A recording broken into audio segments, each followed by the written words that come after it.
Okay.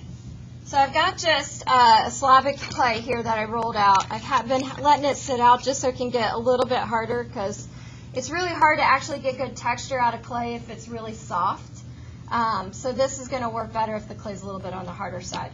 What I recommend before you guys do any texture to your actual project is you just take any extra clay that you have, roll it out real quick. It doesn't have to be a ½ inch thick or anything like that, but just roll out a little bit of clay so you can practice the texture that you want to do first before you take it to your project, okay? So I've got a bunch of different tools here. Got some dowel sticks here. I've got different sizes. I even have ones here that are broken, which could even give you some interesting texture. The obvious choice that you can do with this is, and I'll try to zoom in here, is that you can just kind of press it in like this, okay, and get shapes like that. But another thing you can do too that a lot of kids aren't aware of is that you can take it and kind of drag it. Take it and drag it, take it and drag it, like that, and create just kind of little reservoirs like this, okay? So this is just doing it flat, pressing it flat into the clay, and that's dragging it. Some other tools that are really cool. We've got these wood ribs. These are nice again. You can kind of just do stuff like this. Again, pushing it into the clay. And again, you can make it real heavy in an area, and then you can kind of lighten it up and even lighten up your touch and vary it that way, just with one tool. Okay, so that's something. I have tools in here like these that are just wood tools that have like kind of indentations on them. Tools like this that are really fun. So again, you can use this either up or down. Again, I can take it and kind of make these little half moon shapes. I can drag some of the clay and make it gather like this. Or I can do it the other way and press in. Make shapes like this. Okay. I have the carving tools, which like something like this, you can use it as an impression tool. It doesn't have to be used to carve anything away, so I can just take it and kind of go like this if I want to. And again, I can even layer these up, make them really loud and heavy in one area, and then again, kind of lighten up as I go, making it heavier here. And that, again, variation is what's going to make your project move.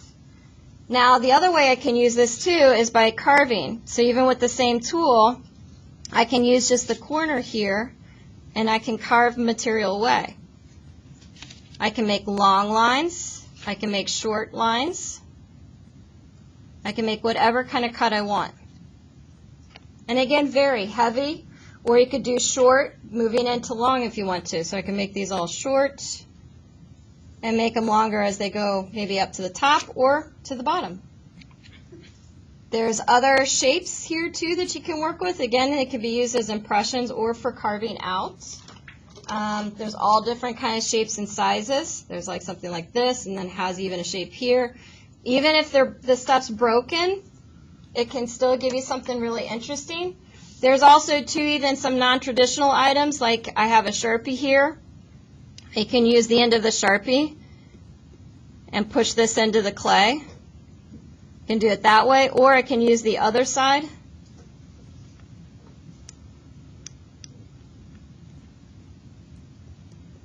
Do it like that. I have a shell. Now for the shells to really work, what I have found is that the clay does have to be a little bit on the softer side, so I can kind of press into it. I could use it to drag.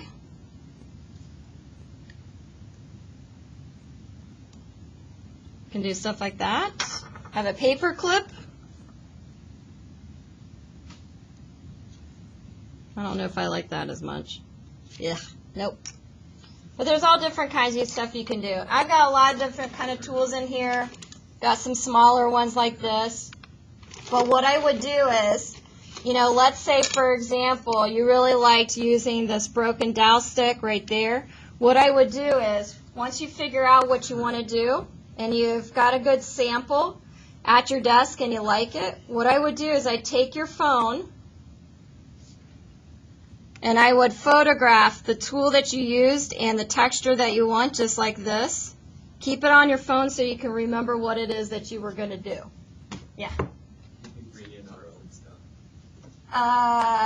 Yeah, you can if you can get it done on time. My hope is that we're starting this, most people are starting it at the end of today, so hoping. But you guys need to remember that this project is going to be due on Tuesday, so really you have today, Monday, Tuesday to finish it up. Now keep in mind, there are still a couple little steps, and they're not steps that take a long time, that I still have to show you just to finish everything up. But again, those steps maybe take 5-10 minutes to do. But for the most part, you've got everything you need to know to finish your project. You have essentially 3 days to get it done. Okay? So, there you go. That's it. I do have some samples up here too that you guys can look at if you have any questions. Okay, and just again, remember, don't take your texture all the way down to the base. Leave that smooth.